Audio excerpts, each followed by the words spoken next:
in the garage today with the wind mirror, keeping it cool, working on this guy. I got some water and some different things I need out here, cloths and towels. So here's where we're at with this thing.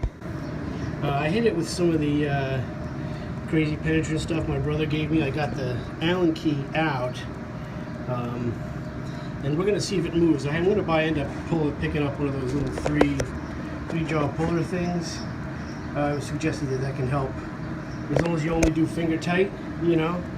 So we'll see if that's going to work. But we're going to see right now if we can, if this is free at all, and let's see what happens. All right, it's not loose to the finger touch, but I'm going to see if I can hold it and tap it.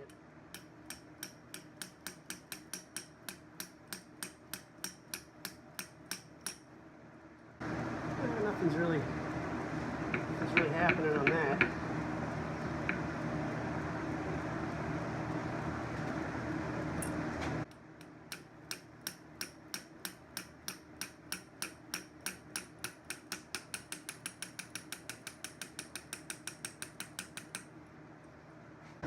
Got a little movement. All right, here we go. Blades are coming off. Well, we were close. They moved a little bit. There we go. Blades are off. So that's the first step into really getting the rest of this thing apart and cleaning it up. So blades are off. We're going to clean them a little more thoroughly. And there you go. All I used was that penetrant stuff. This shaft has the indentation for the Allen key, which is interesting, just like the Westinghouse box fan. So this thing's apart, and it looks cool. So we're going to see what happens next. Stick around. All right, the blades came off. That's great news. Next is the switch. Now, I wanted to get the switch out of the back grate, and I wasn't sure how to do it. I thought maybe if you pried up the sides of the plate that it appears to be attached to then get it out of the back grate here. But then I realized, I mean, it's not going to fit through the back grate anyway, so there had to be another way. And it turns out that you can unscrew the cap that's under the turning switch part, and as you'll see, it actually came apart pretty easily.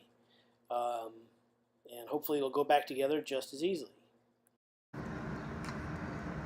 Alright, I don't see any other way around it. I'm going to try to unscrew this outer cap. Hopefully, once I do, the slip will just come right out of there. Hopefully all that's holding it really into this little bracket is the top part. We're going to find out. But here's what came off. That outer housing and the little bracket. And now the switch is still here, and it's hopefully will pop right out of there. It's probably been in there for 60 years, so it might be a little difficult, but we're closer to movement. And then we've got to decide, do we cut the wire? The plug's not going to come out of this housing unless I cut it. So maybe if I cut it here, it's okay to have it electrically screwed in. If you notice on the motor housing area, there is a little box on the bottom, and it might be wired in there. So maybe I should try and get the motor out first and investigate what's going on the other side of that little box.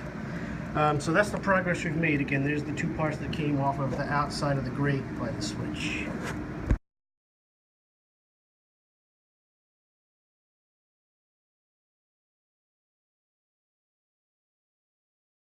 Alright, so I was able to get the motor mount with the motor attached out of the vortex housing, whatever the heck you call this thing.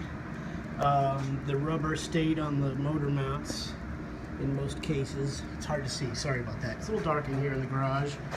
But we got her all apart, and so we'll be able to inspect the motor, maybe free the motor from this part, from the bracket.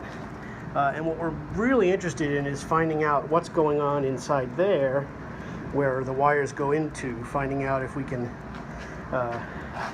pull the power cord off without cutting it, or how much room we have to do all that. But the motor's apart, not the motor, but the the stuff's out. So we're gonna call it there for the day, and then tomorrow or the next day we'll get back to the project. And I'm gonna go grab the blades that are in the yard drying, and I'm gonna put a little oil inside the shaft of the blades just to keep any rust from forming in there now that we've washed them out. The blades came out okay. They're a little discolored, but they have a nice gray color to them. I kind of like that. And the motor also is a bit of a gray color. Who knows if the paint's going to come off? Yep, there you go. Paint's coming off. So that's the second Westinghouse paint coming off the motor experience this month. So there you go. They must not have primered these at all. And here's the blades. You can see they cleaned up okay. They have a nice gray color to them. The video's not really showing it, but they have a nice color, and they cleaned up pretty good. They look all right, and so that's, for our purposes, that's pretty good. So again, thanks for watching. Next part is to see what's up with the motor and the wiring, and then wash some stuff and get it all back together. But it's been an interesting project, and we made a lot of project today because we were able to get the blades off. That's what really got us moving. So there you go. Take it easy, cats. Later.